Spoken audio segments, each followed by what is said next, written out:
Hey, what's up, people? How you guys doing, man? It's the Red Dog Extreme. I am back with another video, and yes, I am in my bed right now, in front of my nice lamp, and I forgot to charge my iPod. So, just shooting you a quick video. I know I did the NBA and the NBA lockout campaign. I posted it on Facebook and YouTube. I didn't get many views, so yes, what's going on? This was very unfortunate. What happened to Clyde Fraizer and Heavy D? Ironically, they both died a day after each other. Clyde Fraizer was announced dead on November 7, 2011. He was a true icon, and he was just incredible. And I have so much respect for that guy. He was just a great competitor in the ring. You know, hearing history about him when I found out he died, there's some stuff I did not know about that guy. And I'm hoping to get further information about him. It was just real awesome. So, yeah, that's as much I gotta say to Joe Fraizer. I mean, he was just a legend and an icon. So, anybody who has further information about him, sorry I didn't know much about the guy, except he was a legend and he had a biggest feud with Muhammad Ali. I know he won so many championships in his weight class, and that's as much as I gotta say to that. So, congratulations to Joe Fraizer and so much as he achieved. I wish I knew more about him and got deeper information about him, but, I always go on Wikipedia to find deep information, so that's as much as I gotta say to that. So, yeah, rest in peace, Joe Fraizer. You know where you are right now, because I know a lot of people say you're in heaven, so I agree with that. So that's as much as I gotta say. Next person I really want to talk about more is Heavy D. After losing Trouble T-Roy of Heavy D and the Boys 20 years ago, and yes, I think it was 20 years ago, dancer Trouble T-Roy of Heavy D and the Boys has tragically died. I remember him back in '91 when he died fell off the balcony, hit his head, and he was in the hospital for a while. Like one of the sickest dancers. So it was like kind of ironic to see him. Yeah, he died July 15, 1990, before I was even born. And then 21 years later, rapper Heavy D has died, which was pretty surprising. So, I wasn't as...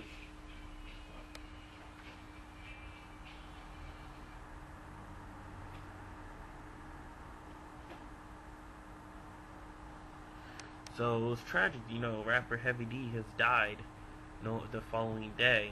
So, 21 years later, rapper Heavy D died, and it's not announced how he died yet. So, I don't know how they're going to get further information about him, or I don't know what's going to happen, but I bet without a doubt that, his legacy and his music will never be forgotten. So, that was just pretty tragic. So, I remember Heavy D's song No Matter What when he started to take a new direction of music around 2008. Yes, I remember that song, No Matter What, No Matter What. Oh, man. And it was kind of ironic to see him die. It's like, I remember him when he was like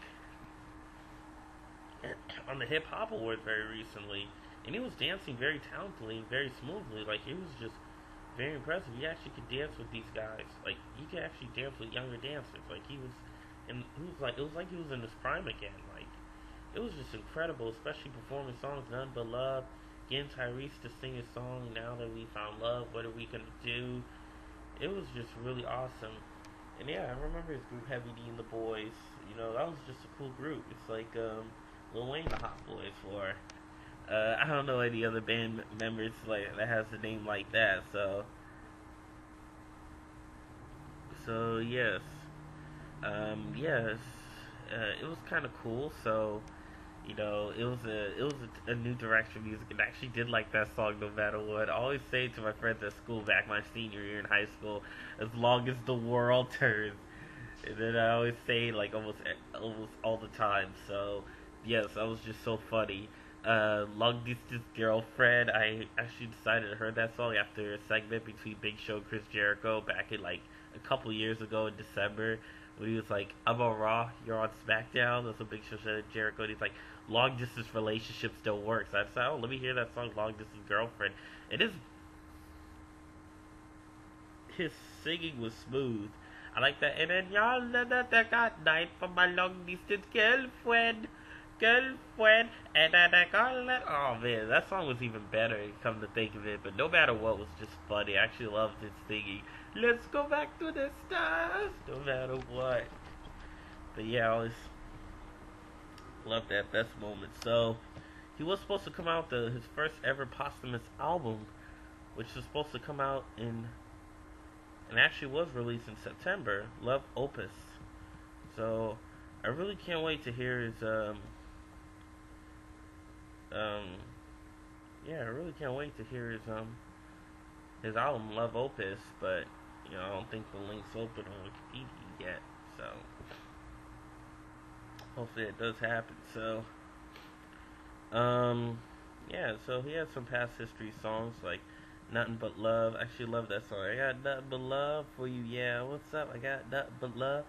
And Now That We Found Love back in '91. I remember that song with yeah, it was just the bomb. And also remembering when he produced Soul For Real, that song My Love. I remember that song. And I have the remix on my iPod when he did the remix with Soul For Real. And the remix was the best. That remix was the best. The girls, they love me.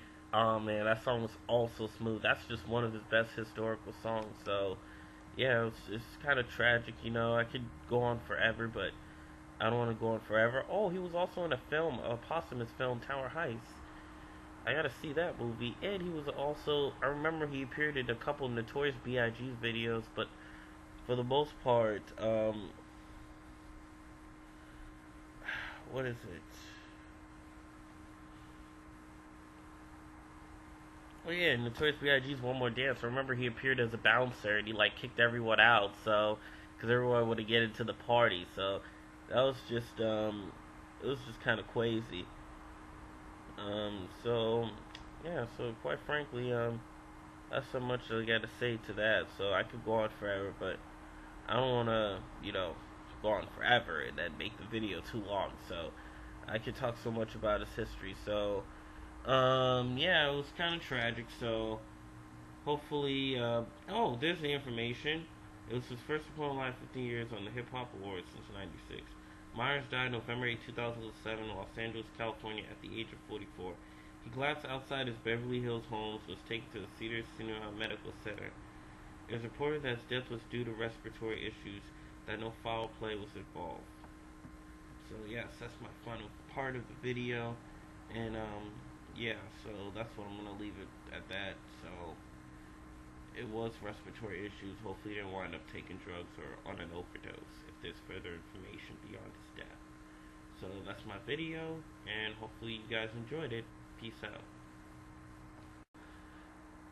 One thing I forgot to mention. I thought this Heavy D death was a rumor.